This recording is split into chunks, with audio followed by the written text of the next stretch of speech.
Hope you're doing good. Micah back with another video. Back here to talk about the Samsung Galaxy Z Fold 6 versus the Samsung Galaxy S24 Plus. What a striking difference, especially at first glance when you look at these two devices. Samsung is becoming more and more consistent in good ways when it comes to their software, but it's the hardware that immediately changes one's perspective on technology. Yesterday's technology with this beautiful slab versus tomorrow's technology in foldable use. So, what are some of the differences that you may see when it comes to a standard looking phone versus a foldable phone? Well, that also depends on what type of foldable phone you have. Being that this is the fold and not the flip, you're going to experience a whole new world with the Z Flip 6. You, of course, have your front display here called the cover screen. You go ahead and activate it. You have a setup right here that you can use on a regular basis and get most of your work done here on this slightly smaller screen. 6.3 inches diagonal, and as you see, it's a little bit more slim, but it's definitely more wieldy in the hands. And of course, you have the back with the cameras when folded. Fingerprint sensor on the side, right in a perfect place where you rest your finger, and you can even customize how that fingerprint works depending on what display you're looking at, or if you want it to work on both displays or only upon hitting the power button. That's the cover screen. But the beautiful thing about the fold is that you can open it, and now you have a tablet. The true phablet of our time are these new foldable phones. This foldable technology is so different, yet it's so good. And as you see, my setup looks completely different on the inside than it does on the outside. And that's because Samsung's software is beautifully designed for foldable technology. The one thing that Samsung has been getting right for sure with their foldable technology is the software experience. And you see that, you experience that here with the Galaxy Z Fold 6. And of course, upon clicking on anything that you want to watch, jumping in YouTube, jumping in my videos here, and just giving you a glimpse. Now, my videos might be a little more slim because my aspect ratio is rated for watching phones. But if I swipe up, look at that. You get all that access. And if you don't want to swipe up and you want to maintain right there, and I think you can even drag down you can, depending on the size of the video. But let's say I want to get a little bit more. Now it looks like a true tablet in its form until you decide to full screen. And then you get more video footage, more video availability on the inside when watching videos. The biggest plus to having foldable technology at your grasp, and it allows you to do a lot of different activities, being able to get a lot of that done, even when you're in an Internet Explorer. And I use Samsung's Internet Explorer because I like how it works. It's very optimized for Samsung's stuff, of course, and it is a very consistent internet browser. And as you see, you get all of this space here at your fingertips. You can rearrange, of course, where you want your URL bar, either at the top, bottom or top. But you have that access here with the Fold 6, and the world is your oyster with this device. Supreme hardware reinforced by a great hinge. 6 generations in, the Fold 6 is ready for prime time. But what if you're still on the standard time? Samsung still has you covered with the S24 Plus, a beautiful device with beautiful colors. This is Thanos purple, as I like to call it. And as you see, staying consistent with software with the always-on display, you're able to achieve great work with the under-display fingerprint sensor that moves just as fast despite having a screen protector on it. And you're able to, again, get what you need to get done on your device in this standard profile. And what Samsung has done here with their standard profile has been refining it over time to the point where they don't have to make a lot of drastic changes in the hardware approach. As you see, they've been relatively consistent since the S22 in terms of what the phones look like. And so 3 years into this design profile, it looks very good. It looks very established. And Samsung is keeping this look more or less along a lot of their standard phone lines, such as the A series, right? The A15, A25, the A54, A55. Color variances aside, camera ring differences aside, they're going to look relatively very similar at first glance. And I actually think that's not a bad thing because it is uniformly the design language of Samsung devices. You know you have a Samsung. Someone will spot the Samsungness of the Samsung device in your hands. And that's what you get here with the Galaxy S24 Plus, competing with the likes of the iPhone, which also has similar design language philosophy in terms of minimal changes, but it's competing very hard with the iPhone and even Google's Pixel line. Now, hardware aside, what about the software?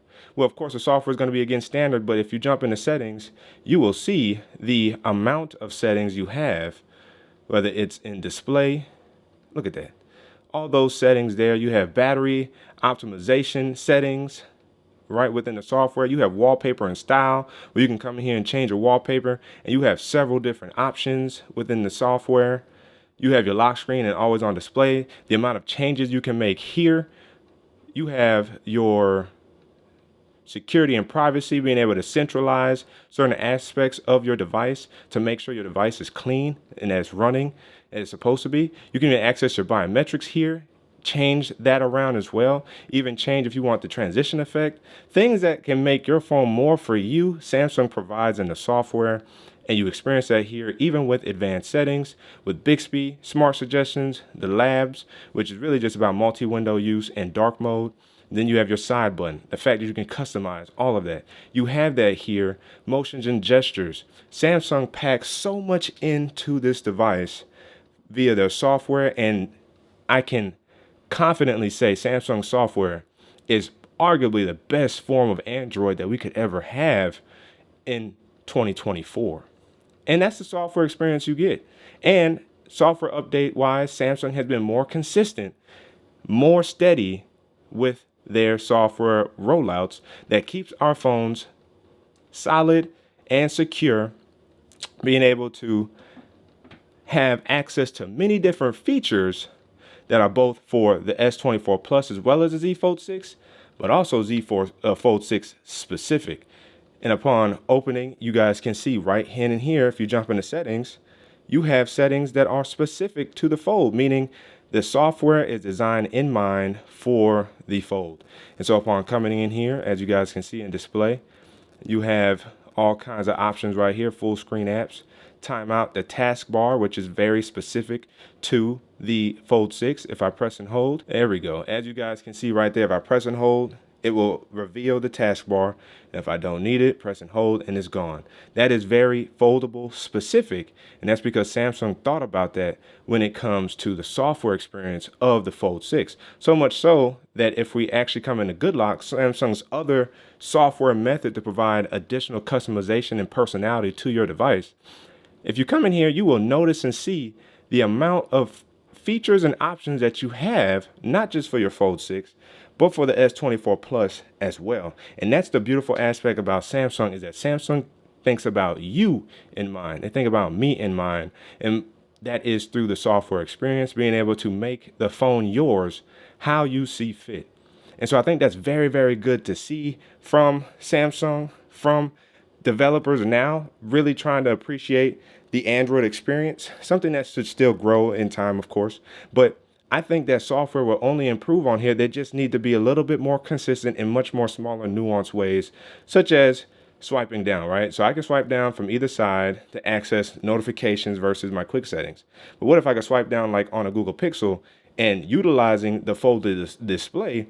What if I see some of my notifications and quick panel options here, and the same thing on this side, splitting the screen, utilizing the screen appropriately? That's the consistency I'm looking for from Samsung when it comes to even more usability and functionality out of the folds.